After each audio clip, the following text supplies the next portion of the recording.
Aí, Tineca, mais uma invenção que eu fiz, ó.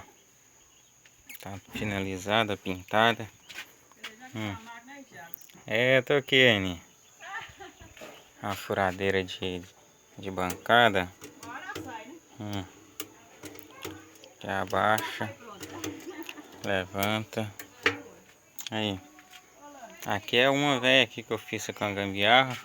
Eu vi na internet essa que eu fiz. Se for para comprar uma dessa aqui, 500, 600 conto. Aí, tudo é material aproveitado. O rapaz aí na internet me ajudou, um amigo meu aí do YouTube, né? Depois eu vou fazer um vídeo aqui testando. Aqui tem um outro motor que eu vou fazer uma outra policorte.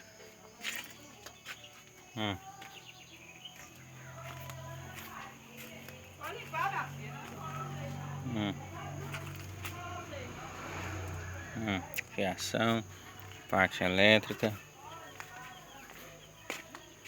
A bagulhada, eu vou fazer um lugar mexer com ferramenta.